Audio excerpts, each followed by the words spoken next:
Well, I wanted to talk to you a little bit about your work as a manager of a very well-known composer, Eric Whitacre, and kind of the reputation classical music has.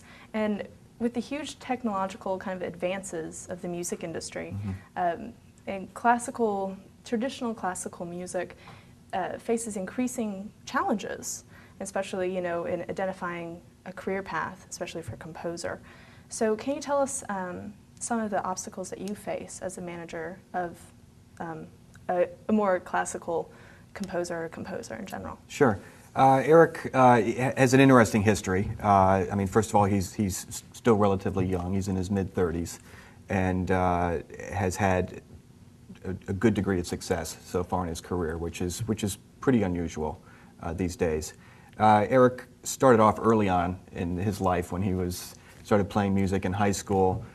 He wasn't trained at all, could not read music. He was really more of a synth computer geek and played in techno bands and that type of thing. When he did go finally to school, to college, to undergrad, he, within his first semester, sang in the choir or showed up at choir practice to meet girls or something, so the story goes, and was immediately smitten by that, and that changed his life really at that point. He just, at that point, just started absorbing as much as he could with classical music, basically started to teach himself how to read music, taking composition classes, went to the library, listened to as much music as he could, read through scores, and this was a process that basically took 7 years till he got his undergraduate degree.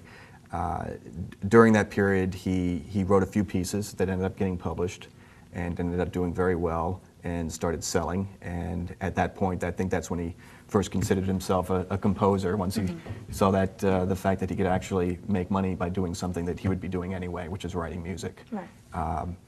He then went to the Juilliard School for graduate studies, and that was, you know, as prestigious and great as the Juilliard School is, the truth of the matter is, it was one of the few graduate programs that you could get into without a GPA, or with a poor GPA, which is what he had. So really just on the strength of his reputation, the fact that he had been published at that point, he was accepted, actually a full scholarship, and ended up doing very well studying with John Corigliano, and that's where he met his wife as well too, Gila Plittman, who's also becoming quite well known as a contemporary singer herself. So to your question, as far as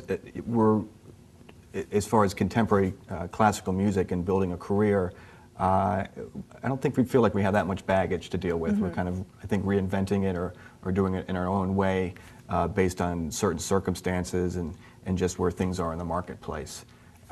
Eric's been able to kind of generate this crazy fan base over the years through his clinics and master classes that he's done really for the past 12 years since he was an undergrad. And we've been able to really rely on that fan base to kind of support all of his other efforts. And that's just basically through the sales of sheet music and through his lectures and master classes again.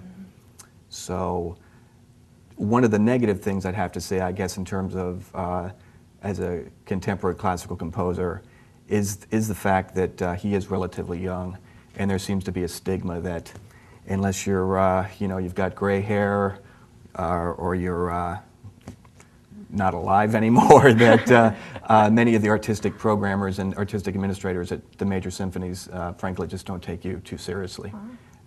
So we've had some of those issues, but I think those are going to change. He's had recently an album come out on a well-known British classical label that's done very well. In fact, it's I think last week spent its 56th week on the Billboard Classical chart. So what is the name of that one? It's called Cloudburst and Other Choral Works. It was recorded by the English choir Polyphony, and it's a collection of Eric's choral works. Wow. Yeah. That's remarkable. Yeah.